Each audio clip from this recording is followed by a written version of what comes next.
Okay. Oh, yeah, I see your notes. Yes. You see my notes? Yeah, that's what they're saying. Okay, then I need to fix that. Let me first stop the record.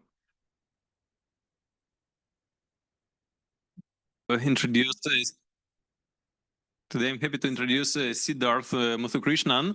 He just started his postdoc here at the BHI, and before that, Siddharth got his PhD first in quantum physics in California, then in philosophy of physics and science in the University of Pittsburgh. Then he was a postdoctoral fellow there, and just earlier this month he came to the BHI, and.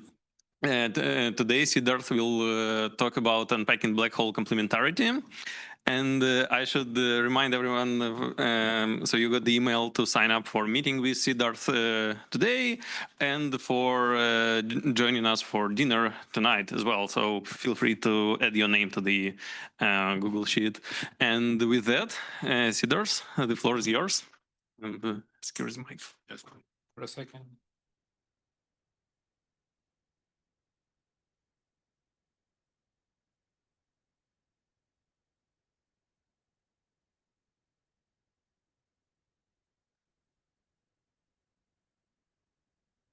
Okay, so I'm going to talk about black hole complementarity. Sort of just so happens that it's a natural follow-up to the talk, or more like a precursor to the talk that happened last week in the Colloquium. And I'm going to try and understand some of the sort of conceptual presuppositions underlying what gets called black hole complementarity. So now I'm a philosopher of physics, at least in this current guise. And so this is going to be, I'm not going to present sort of new results, but I am going to try and present things in a sort of conceptually clear way and try to say what the connections with sort of some foundational questions are. And hopefully that'll be of use. Obviously, the technical results, some of you in the audience might be much more familiar than I am, but hopefully the way I present it will still be valuable to you. So the motivation here is, of course, the information paradox. And the information paradox is a central problem in theoretical physics. We all know this. And I'll say a little bit more about why it has become central. And black hole complementarity has emerged as an influential set of ideas in response to the information paradox. And the question that I'll deal with in this talk is how should we understand these set of ideas? So before we get there, let's set up the information paradox first. So the setup here is, of course, an evaporating black hole. And this is sort of a stylized diagram. Obviously, the exact Penrose diagram of an evaporation process is not fully known, but this is a good guess. And I have sort of selected three slices here, one before the black hole forms, one while the black hole is evaporating, and one after evaporation.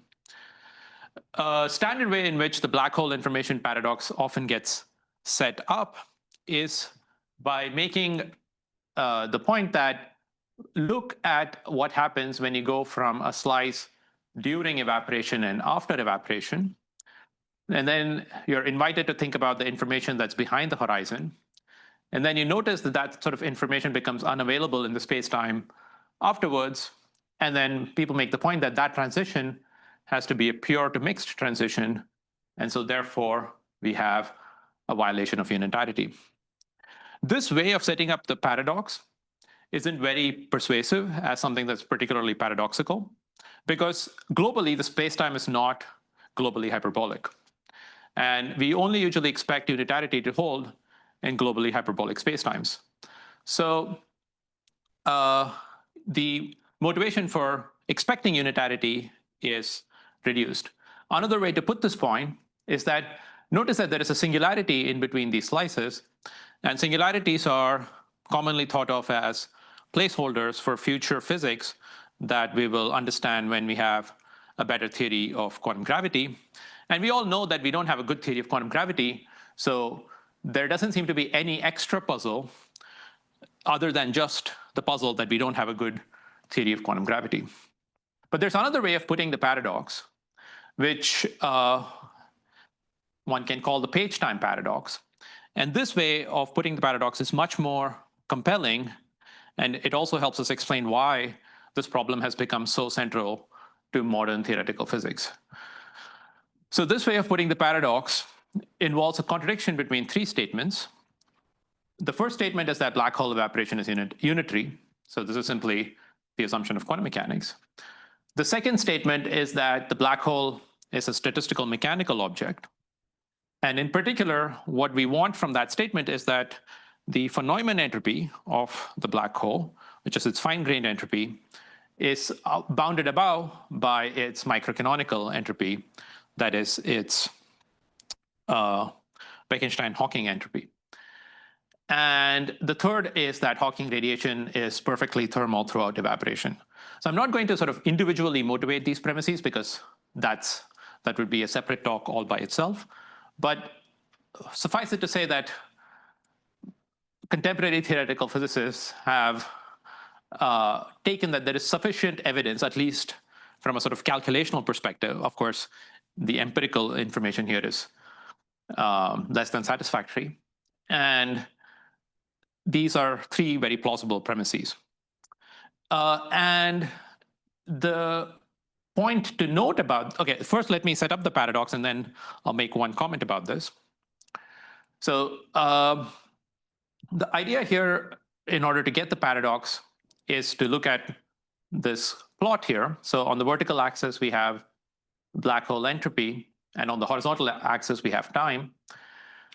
Now, as the black hole evaporates, it radiates, and the radiation, if it's thermal, means that its entropy keeps increasing.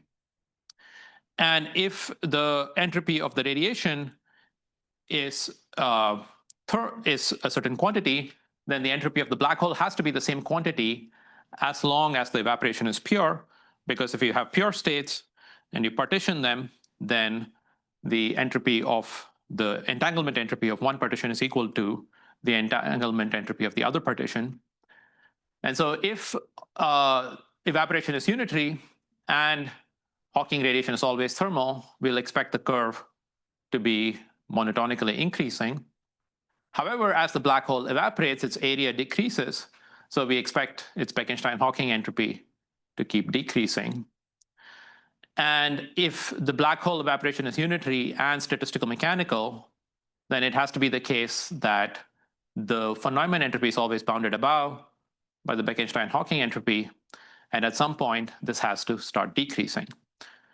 Obviously, the entropy curve can't do both. It can't keep increasing and decreasing.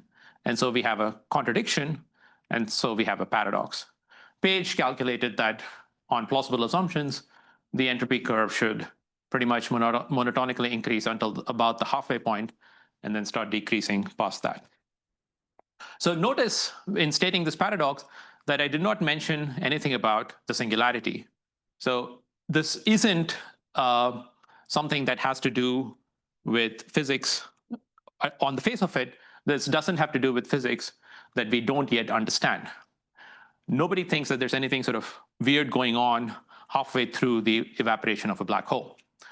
And so the fact that we have a problem here in a regime that we usually would think we have under good theoretical control is one of the reasons why this paradox is so compelling and is suggestive of new physics in regimes that we did not perhaps expect new physics to show up. So this is the paradox that we are going to focus our attention on. Okay, so what do we do with an inconsistency? So often when you have an inconsistency, you can give up the theory, you can give up one of the assumptions that led to it. But sometimes if you look at the history of science, certain interesting things happen.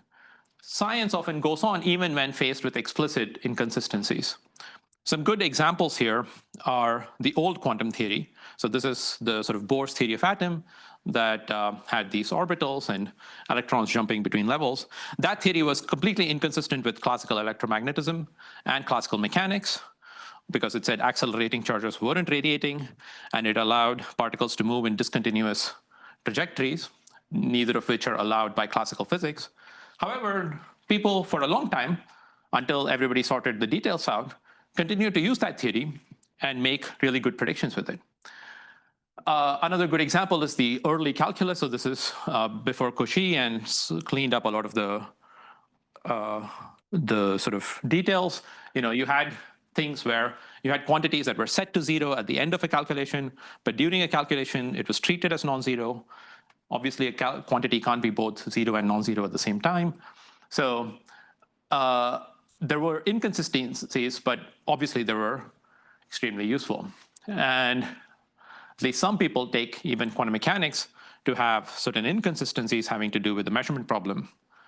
And nevertheless, it's our most successful theory. So the question then, the most natural question we can ask is, can we get an empirically observable contradiction from the quantum physics of an evaporating black hole? So here's an initial attempt. So the contradiction was supposed to be that you can't have both of these entropy curves at the same time. Why not just check that? So imagine there's an observer, Bob, who's sitting outside a black hole. And imagine he's like some super powerful experimenter. He has built like a Dyson sphere around the black hole. He's collecting every single photon, every single graviton, every single sort of matter field of radiation that's emerging from the black hole. And can't he just check whether this combined state is thermal as predicted by Hawking? Or is it going to start decreasing after some point as predicted by the Page curve? And if so, wouldn't he just be able to sort of empirically test the problem? Either way, there will be a problem. If he sees that it's always thermal, he knows that black hole evaporation can't be unitary and the black hole can't be treated statistically. Or if he sees the Page curve, then he knows that Hawking's calculation has to be wrong in some way. By the way, when I say Hawking's calculation, it isn't just Hawking's calculation. The thermality of the radiation from a black hole has many different ways you can calculate it, not just the initial calculation by Hawking. There's calculations using semi-classical gravity. There are sort of tunneling calculations that sort of make precise this pair creation intuition. There are a bunch of different calculations. So it's a fairly robust prediction of quantum field theory. But there's a problem with this experiment, or at least this thought experiment, because entropy is not an observable in quantum mechanics. An easy way to see this is that observables in quantum mechanics are Hermitian operators, and their eigenstates are pure states, and pure states have entropy 0. So obviously, in order to have non-zero or non-trivial entropy, you can't have that be an observable. Slightly more in detail, we can see that if you have sort of scrambling models of black holes, which have some reasons one might believe that black holes act as if they're generating states uniformly at random from either the set of all possible states or the set of all possible states with some constraints, then if you just focus on some arbitrary subsystem of it, as long as that subsystem isn't almost as large as the whole system, you can't really distinguish it from a maximally mixed state or a thermal state if you had some energy constraint. So sorry, yeah. But like an expectation value is also, strictly speaking, not an observable. An expectation value in quantum mechanics is not a self-adjoint operator either. We need an ensemble in order to measure an expectation value. Can we access an entropy with an ensemble as well?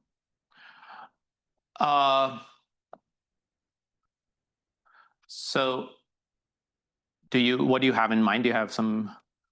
So normally, if I had an observable, I would just prepare the system in the same state, and I would measure the system again and again, and I would calculate an expectation value. Now, maybe what you have in mind is that we do what might be what's called state tomography. Yeah, state tomography. You like eventually with enough of an ensemble, you can just back up the state. And I think that's part of this point is that essentially in order to do state tomography that can distinguish between the two curves, the system would almost have to be as big as the entire Hilbert space. And the subsystem would almost have to be as far as the Hilbert space. And I think that kind of gets to the kind of issues that I'm going to be talking about. But yeah, I think, yeah. The second point stands, just the first point seems less compelling. Fair enough. Yeah, I think that is just sort of an initial motivation.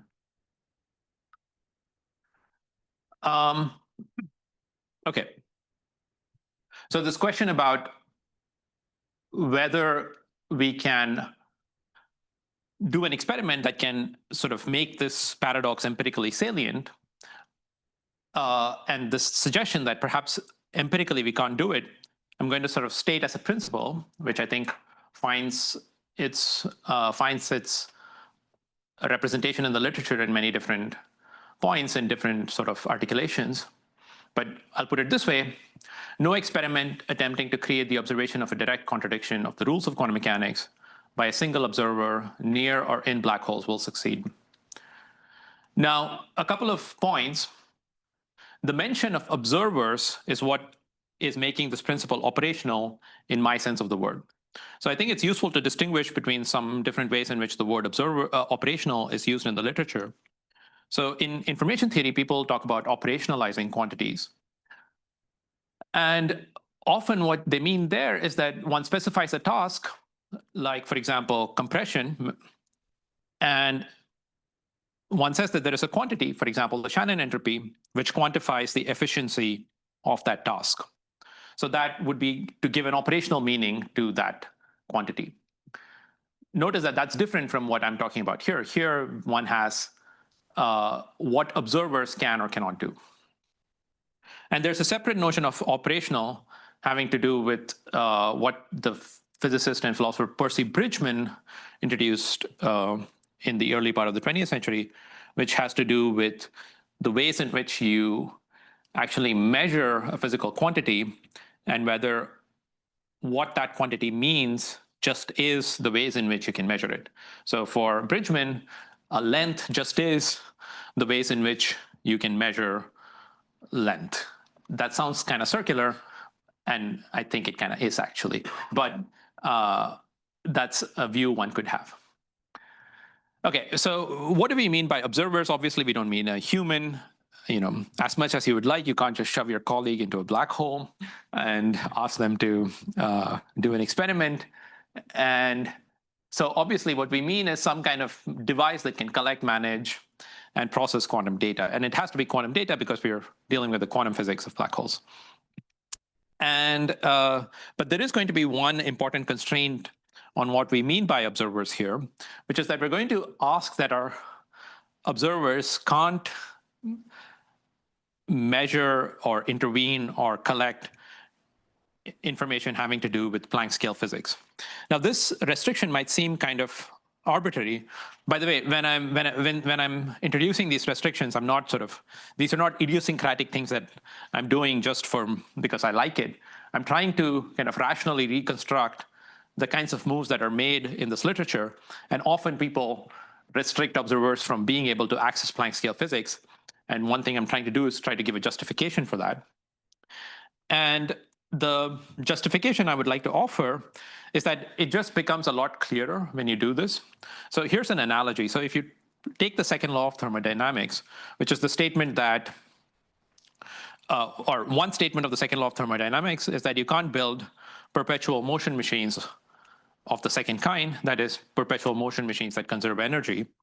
When you state that, if you allow the possibility of Maxwell-Demon type observers, then it becomes a lot less clear whether it's true. Now, it could still be true, but in order to argue that it's not true, you would really have to deal with the details of how Maxwell's demon might operate, and that would involve some kind of detailed knowledge of microphysics. So I think often, and in fact, Maxwell himself had the following view of the second law, at least as it dealt with perpetual motion machines, is that he thought that the second law was only perspicuous once you disallowed things like Maxwell's demon. Even though it might still be true once you allow it, you shouldn't be talking about it in the initial statement. So I think similarly, we don't want to really allow observers who can control above the Planck scale. More flat-footedly, when I raised the page-time paradox, I gave this whole spiel that the reason why it's pressing is because it only deals with physics above the Planck scale. So insofar as you're trying to respond to the paradox, it might be useful to try to restrict the regime of your response to also the same regime. Okay, so that was operational complementarity. Now, in order to develop the story further, I need to take a quick interlude and talk about the stretched horizon. So the stretched horizon is a surface that's supposed to be 1 Planck length above the true horizon. And what it's supposed to be is a boundary to the exterior field theory. And it allows you to hold on to both unitarity and the assumption that the black hole is a quantum statistical mechanical object. So what that does, so conceptually, you can imagine that things in the exterior are sort of interacting with the stretched horizon, and the stretched horizon, which has Planck scale degrees of freedom, is some kind of high energy physics barrier, which will eventually give back any information that it collects. In the classical limit, the stretched horizon becomes the membrane paradigm of Thorne, MacDonald, and others. So there is sort of a more classical justification for this as well. Okay. So let's dig a bit deeper into operational complementarity. Imagine the following kind of thought experiment. You have one observer, Alice, who's falling into a black hole, and another observer, Bob, who's kind of hovering outside. Alice experiences a smooth crossing. This is what we expect from classical and semi-classical physics. And from Bob's perspective, the black hole is a unitarily evolving statistical mechanical object with this sort of stretched horizon. And so from his perspective, he sees Alice hit the stretched horizon, which is the boundary of this exterior field theory. So it seems like this picture is just intolerably in conflict with each other. Does Alice survive or not, right? Does Alice make the crossing safely or not? But let's ask how operationally, so remember, operational complementarity had to do with what a single observer can see. Let's ask how a single observer might be able to see this tension. So Alice could do the following thing. She could say, as soon as I cross the stretched horizon, but before I cross the true horizon, after which I'll go silent, I'll send you a signal saying that I'm safe. And if Bob gets that signal, then he can tell that there is some kind of contradiction, because from his perspective, Alice did not make that crossing. However, in order to send that signal, given that the stretched horizon is only 1 Planck length above the true horizon, she would have to encode a signal in Planck frequency. And that's why, and assuming that we are disallowing our observers to access Planck scale physics, this is at least operationally impossible. So insofar as this thought experiment is concerned, operational complementarity seems to be successful because there doesn't seem to be any experiment. Well, this is just one experiment, and we'll consider many other experiments coming up. But at least with this experiment, we don't have a direct contradiction. Yeah. No way around this by just continually sending a signal and then waiting for its absence. This is just your redshifted. Yeah. You wouldn't be able to tell. Yeah, I think that's roughly the thought. I think eventually, like even classically, right? Bob is going to see Alice kind of get redshifted. It's an infinite amount of time for Bob to see Alice actually redshift nothingness. Yes. So I'm not sure whether Planck communication happens then. Well, this is an evaporating black hole, so Alice can see Bob can see Alice fall in because he can put the singularity behind in his fast light cone, but he can't tell whether or not she's safe. Whether she's died on hitting a stretched horizon or falling in. Because that would require a long scale signal to discriminate between those two cases. Sorry, I'm not. So Shep, can you ask your question again? So I'm not sure I fully understood the question. I'm just trying to tell the difference, and I was trying to follow the Yeah. comment from the back of the room. The difference between sending an impulsive Planck frequency signal Yeah, when you cross this membrane, yeah, and the difference between that and just Alice having a laser pointer mhm, as she falls in. yeah, Because she's going to cross the horizon yeah, from her point of view. Her laser is going to go with her through the horizon. right. So there's going to be a signal that's continuous as she falls through the horizon. I'm trying to tell the difference between Bob's ability to observe that and the need to have a Planck frequency impulse. And why are these two fundamentally different? I'm not sure they are. So Alice is going to fall in. So let's say she carries a laser pointer. Now, of course, once she crosses the true horizon, right, any kind of modulation or anything that she can do with that laser pointer is going to be lost forever to Bob. So the idea was that if she crosses the stretched horizon, then she sends some kind of, maybe she modulates the laser pointer a little bit to say that she crossed the stretched horizon safely. That modulation will have to be on the order of the Planck time. And I think that's what we're assuming she can't do. So classically, right, so in the classical limit, exactly what you said is going to happen. And if she had no intention of making any signal to say that she crossed the stretched horizon safely, then again, the story will just be as we would say it in a semi-classical picture. But I think here we're trying to see if there's some way we can distinguish the quantum picture from the semi-classical picture. Because the quantum picture is the one that has the exterior stretched horizon. Not sure that fully answers your question, but. Okay, yeah. Maybe. It would have wasted a laser pointer. Well, the waste of a human being too.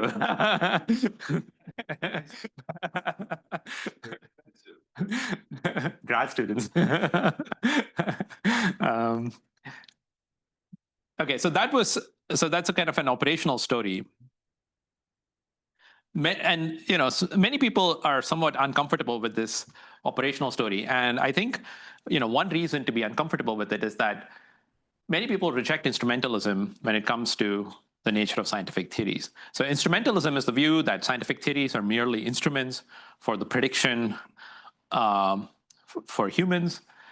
And it's an unattractive view in many ways. You're not building the LHC and spending billions of dollars simply because you want to get a certain collection of pointer readings, right? You're doing it because you want to know whether the Higgs boson exists or not. But that was slightly a tongue-in-cheek argument. There are much more persuasive arguments. And there are a few different arguments I could go into, but let me just focus on one, which I think actually the physicist John Bell articulated pretty well. And he sort of makes this point that, look, observers are also physical systems. Yeah. Sorry, actually, is there another point to the complementarity there that there's no local way to tell when you're crossing to the event horizon necessarily? So I don't think you'd necessarily be able to, Alice would be able to even make that such a signal even. Well, let's assume she has some knowledge about how far she has to travel by the time. So I think you could work around that, right? Like, yeah. She doesn't need it either. She could just send pulses. And in order for the pulses to discriminate between the stretched horizon and the true horizon case, they need a long scale. And so she has to do smaller pulses, less frequent pulses than that. And then Bob just looks for the pulses to stop. And he knows something happened, but he doesn't know which one. Yeah, that sounds right. Yeah. So John Bell had this argument that we'll get back to complementarity, this sort of slightly philosophical interlude. So John Bell sort of makes this point that, look, this was in the context of quantum mechanics. It's like, when people talk about observers being fundamental to the structure of quantum mechanics, sort of has this objection that they're also physical systems, right?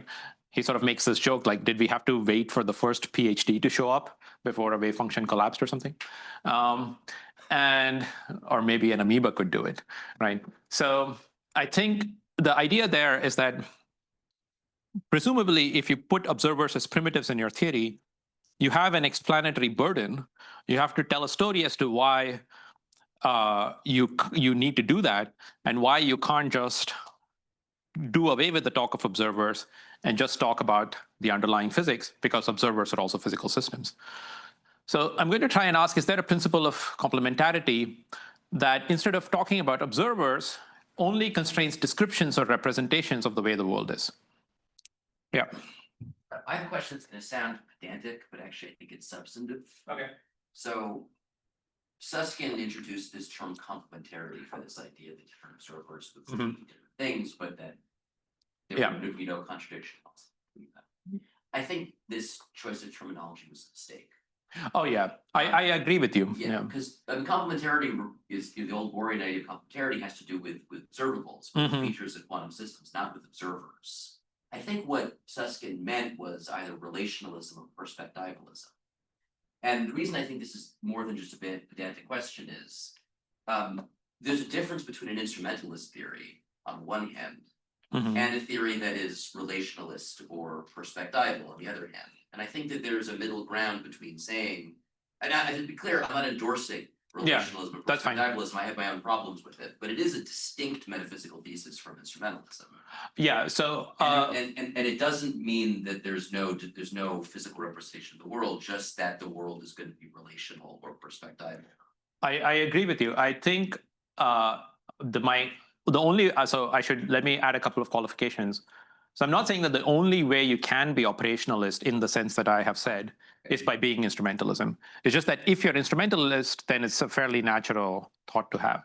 And the other comment I'll add is that so Susskind introduced the concept because he sort of borrowed the idea from Niels Bohr.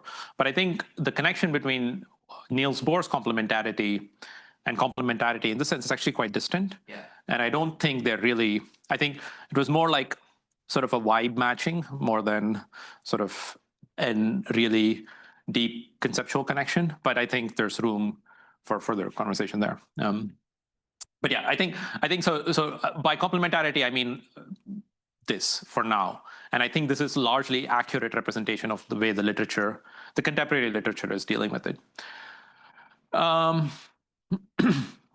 Okay, so can we talk about descriptions or representations? So there's a very standard move in physics, like when you learn relativity theory, you're initially sort of taught in terms of what observers see. There are like people in trains, people standing on platforms, right? And sort of their measurements are sort of hooked up in certain ways, and then you have this theory. But obviously, as I'm sure most of us know, that kind of talk can be eliminated, right? Talk of observers is only a way to point at reference frames or descriptive systems more generally. So in principle, this theory, in actuality, the theory of relativity is not an operational theory. It is a theory of either space-time structure or the structure of reference frames, or what reference frames describe. So can we do a similar move in this context? Can we get rid of talk of observers and only talk about what the observers were supposed to be referring to, or what they were placeholders for? So a natural sort of thing here in this context is that we can isolate two different descriptions. One of them I would call the exterior description. So these are degrees of freedom outside the horizon, and that has the stretched horizon as the boundary. So this would be the description that's appropriate for hovering observers. But again, the hovering observers are not essential to this description. They're just sort of useful pointers to that description. And the other description would be the infalling description. So these would be degrees of freedom on the outside. but also the inside. And it does not include the stretched horizon because for infalling observers, there was a smooth crossing. And this would be appropriate for infalling observers. But again, infalling observers are, to use a technical term, ostensive, which is they are ways of pointing at the world. And one could try to formulate complementarity in the following way. And you say the exterior and infalling descriptions are descriptively consistent. That is, they're consistent as representations of the world and not just operationally consistent. So let's see if we can make this work. So let's just go back to that thought experiment we were talking about for a minute there. And here one could say the following thing. Alice hits the stretched horizon and scrambles. And on the infalling description, again, remember, this was sort of degrees of freedom on the outside, on the inside, does not include the stretched horizon. On the infalling description, Alice continues smoothly. And at least plausibly, there are some, I should have put some references here. There are sort of plausible arguments to suggest that even though the two descriptions are they seem very different from each other, they're plausibly mathematically equivalent. So this kind of fits with the sort of classical intuition that even though classically you see the observer, for hovering observers, you see sort of an infinitely long redshift down to the horizon, and on the other one, you see a smooth crossing, but there's no inconsistency mathematically between those two descriptions. So at least a kind of physical consistency is possible. There are certain steps one needs to take to go from a mathematical consistency to physical consistency. I don't mean to say that they're the same thing, but at least it's on the table. If we can map the two descriptions to each other mathematically, perhaps using some holographic ideas, then at least a kind of physical consistency is possible. Okay. But this picture, this hope, and this might give you this hope that maybe you don't have to be so operational. Maybe you don't have to have keep talking about observers, because that's a bit in poor taste. Yes. You're saying mathematically they can be made compatible. Yeah. But Alice is continuing to shine the laser pointer after crossing the horizon. Yeah. And that cannot be reflected in the exterior picture. How can they be mathematically equivalent? So I'm getting to. You're going to come to that? Yeah. Is that... So, well, I think one point is that, again, this is an evaporating scenario. So eventually the idea is that the information is going to come out.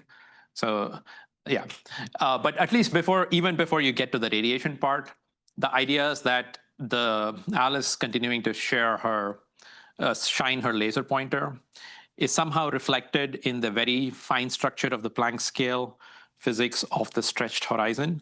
So from the perspective of the exterior field theory, Alice has now become a high energy object. And in the high energy physics, if you look really, really carefully, that information, that's roughly the idea. Yeah. So that's the sort of mathematical idea. Yeah. Okay. So sort of to continue the picture, one might think, so sort of developing this thought experiment a bit further. It's the same thing. Alice falls in the black hole, smooth crossing. Bob sees Alice hit and disperse on the stretched horizon, and she's now a high energy physics object.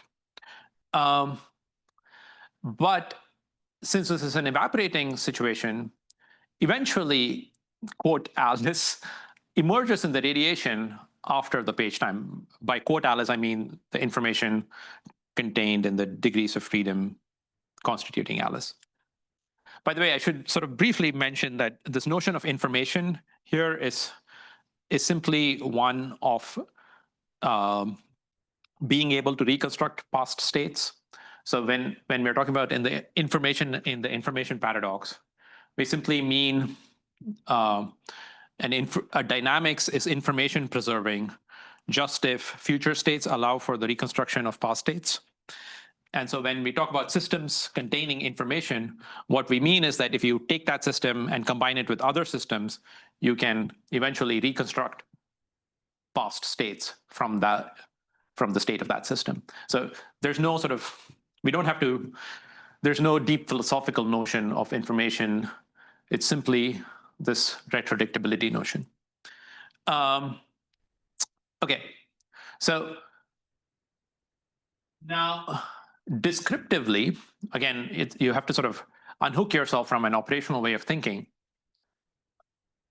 Alice in the radiation over here, according to the infalling description, everything is smooth across the horizon, and the information constituting Alice is instantiated both in the interior and in the exterior. So this would mean, at least read as a description, Alice has been cloned. And this is a violation of quantum mechanics where, in fact, any linear theory is that you can't have a process that makes a clone of an arbitrary quantum state. So if we take our theory as successful representations, we have a violation of quantum mechanics. And so this means the descriptive hope is dashed, at least in this way. But operationally, turns out we don't have a problem, which is interesting. So here's the following sort of thought experiment you can do. Alice carries a qubit with her. She jumps into the black hole. As soon as she crosses, she sends a message by a photon. And Bob waits in the outside. As soon as he recovers the information that Alice carried in the radiation, he jumps in, he looks at the message, and he compares and sees whether a cloning has happened. And it turns out there are like arguments by Susskind and Thorlacius, and then more recently by Hayden and Preskill, that this can't actually be done before Bob encounters the singularity, that is, before Bob becomes Planck scale himself. And essentially what the calculations show is that there is a very near miss. That is, the amount of time it would take for Bob to acquire the information after it fell in is exactly the longest time Alice can wait before sending it to Bob. So essentially, the point is that the only way they can make this work is if they coordinate at Planck scale levels of precision, which by hypothesis we are ruling out. So operationally, this can't be done. Can I make? Yeah, please. So this cloning issue is only a problem for, sorry that I'm going back to the. No, go ahead. Is only a problem for Alice, for the person who crossed the horizon, right? From Bob's perspective, he sees in the radiation Alice at some point. Yeah. But that radiation, but both Alice never crossed the horizon from his perspective. And the radiation is coming from outside of the black hole, right? So he only sees one version of it. Well, but that's the whole idea with this kind of thought experiment, is that it's a way to make that, because Bob isn't restricted necessarily to the exterior. He can go in. Yeah, but as long as he stays outside. Yeah, but he's allowed to go in, right? He can. So yeah. As long as he stays in, it doesn't see a problem. But the question is there a problem, right? And that would mean, if there's even one experiment where there's a problem, then there's a problem, right? Yeah. Sorry. Go ahead. No, there's somebody else. Jacob, go ahead. So my question is actually going back a little bit to this question about how we empirically measure things like entropy, or how we would empirically determine if black hole is unitary or extract the information that makes up Alice. I think we have to be really careful to remember that these all require ensembles. And the reason why I think that's really important is, you said just a moment ago, well, nothing stops Bob from falling in.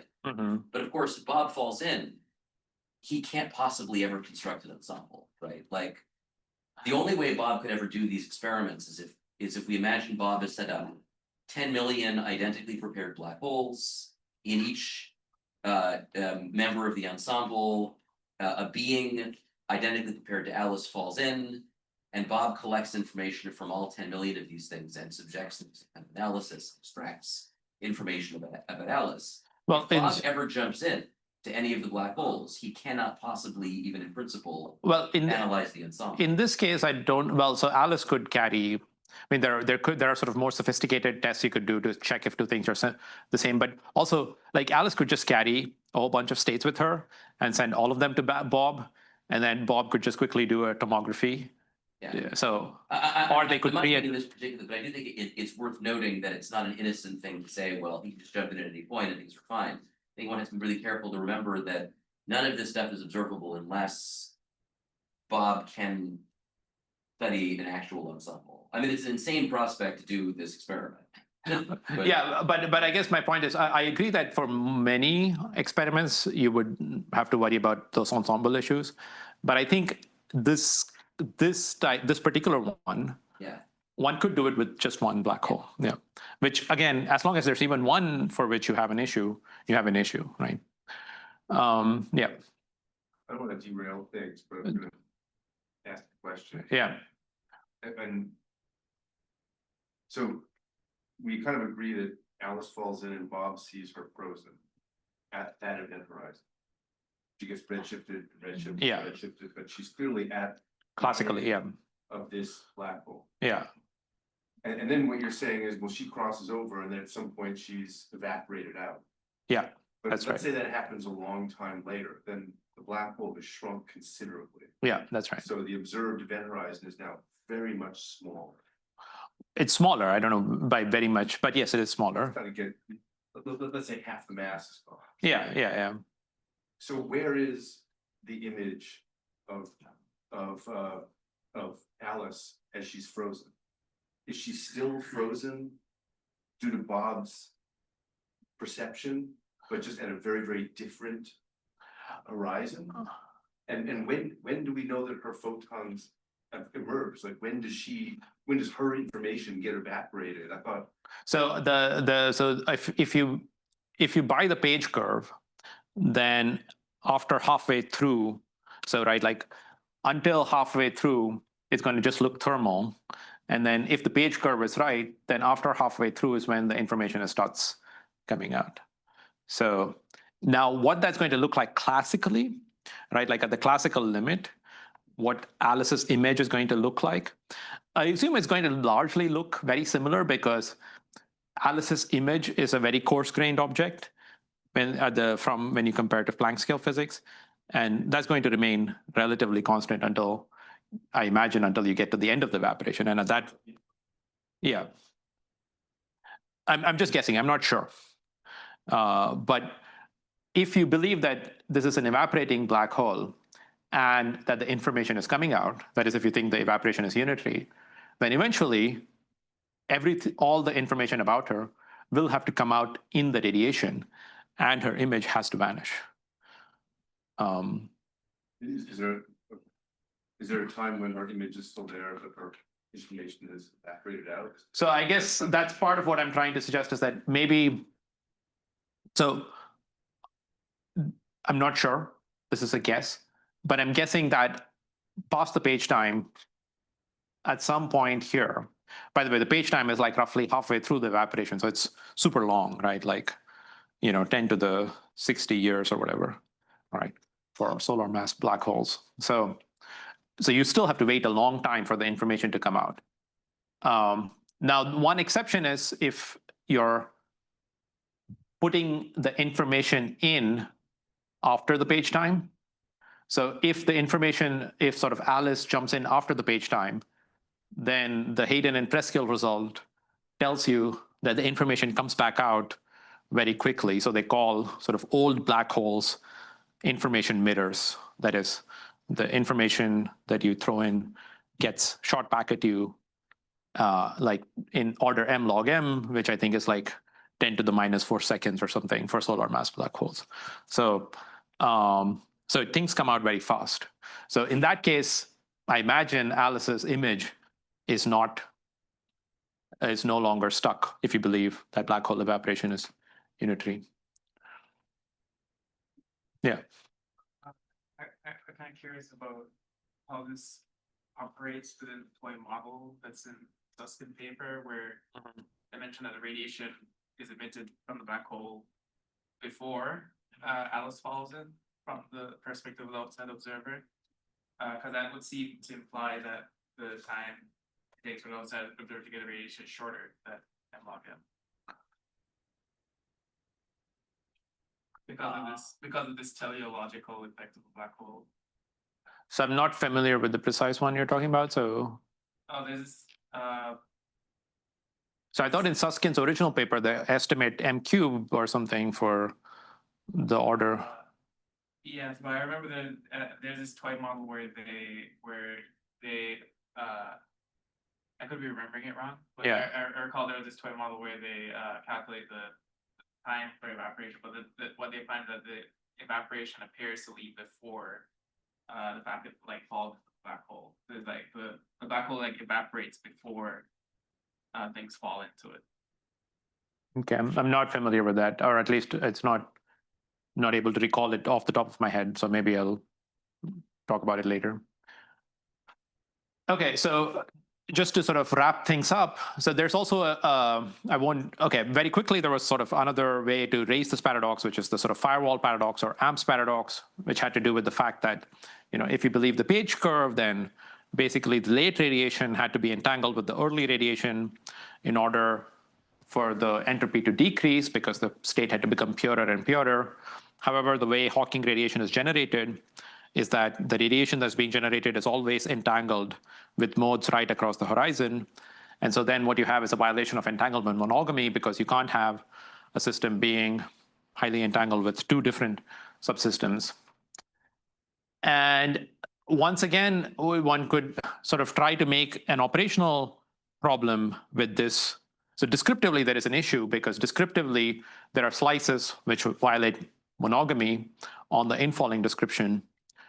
Operationally, one could try to collect the radiation and then jump into the black hole and compare with the states behind the horizon and see a monogamy violation. And Harlow and Hayden argued that this can't be done because it would just take too long from a computational perspective. And so there are sort of really computational complexity barriers to making this operational. So we see that operationally, complementarity is still working, even if descriptively it's not working. So just to sort of wrap up, if you wanted to sort of have a realist picture of these things, if you wanted to have a description of the way the world is, then in a sense, the fact that this kind of descriptive complementarity isn't working isn't perhaps too surprising.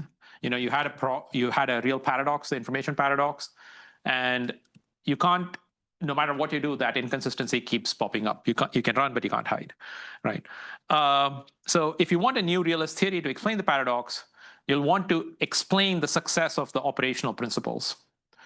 So this is not a new move in the history of physics, right? So just to take one example, for example, until we had statistical mechanics, we did not have a really good explanation of why perpetual motion machines were impossible.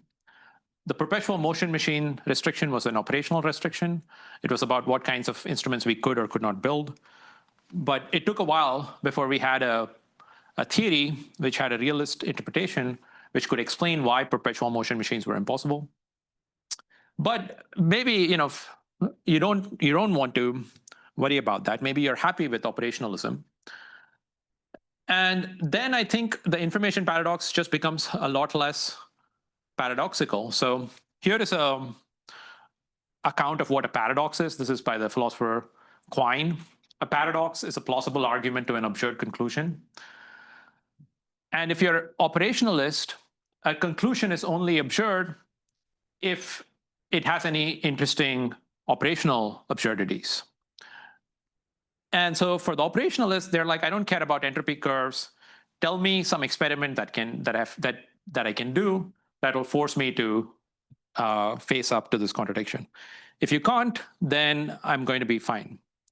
And so the operational complementarity principle, which seems to have some support in the literature, suggests that no such experiment is possible. So if you're operationalist and if operational complementarity continues to be successful, which is a big if, because you might eventually come up with some thought experiment where it doesn't work, then at least for you, the information paradox isn't remaining. Thank you.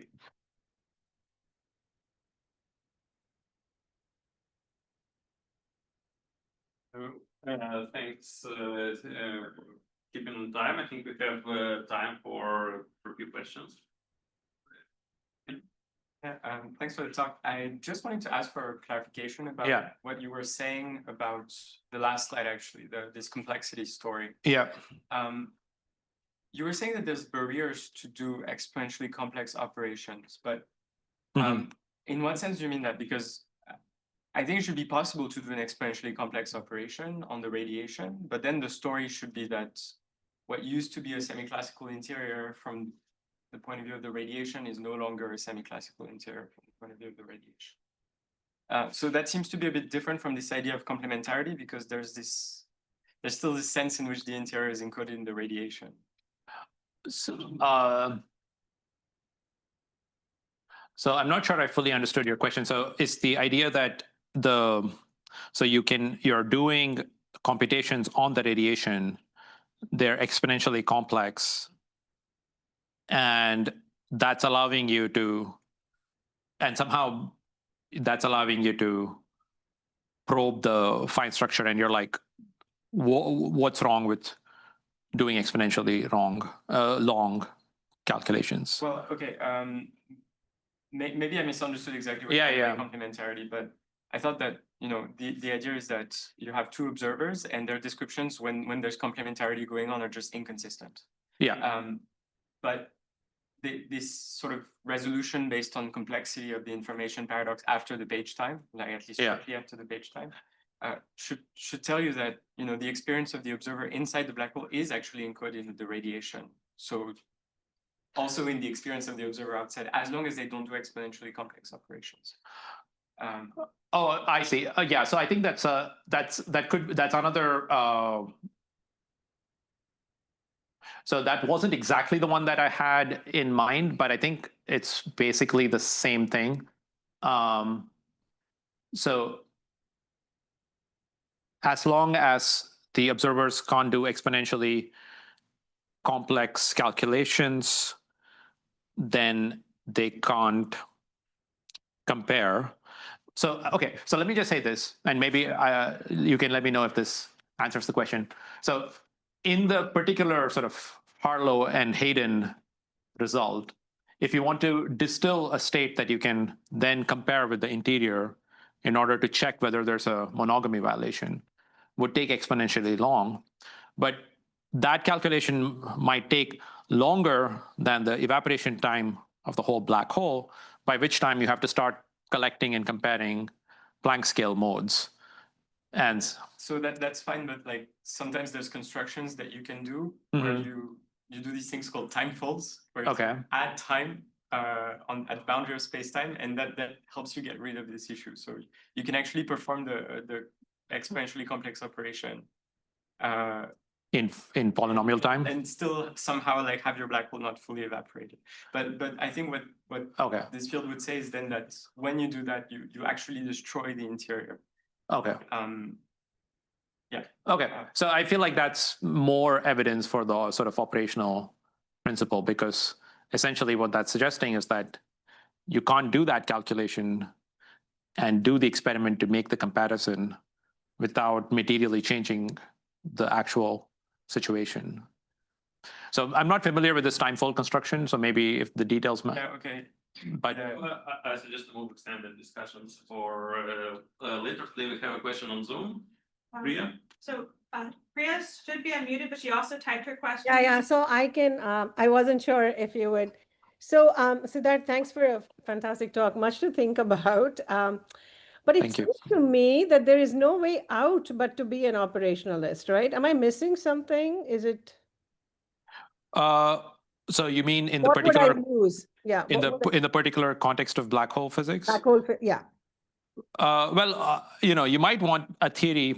So because of the sort of John Bell type argument, you might want a theory that doesn't make a appeal to observers. And so I did not deal with this in this talk right now, but obviously there's been a lot of development in the field since the things that I've been talking about, and there have been all these sort of constructions using islands and so on.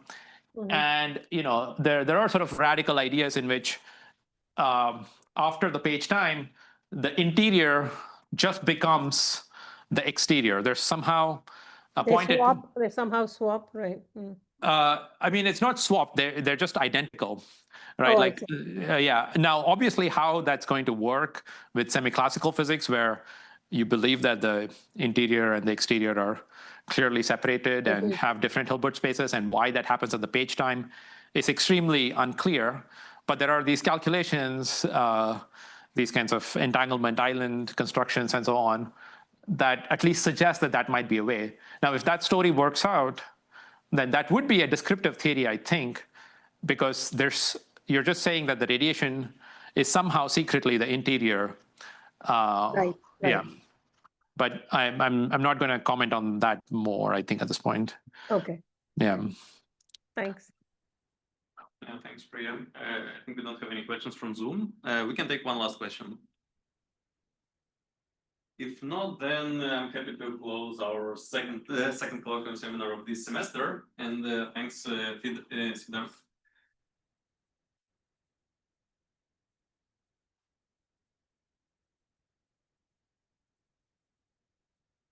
Thanks.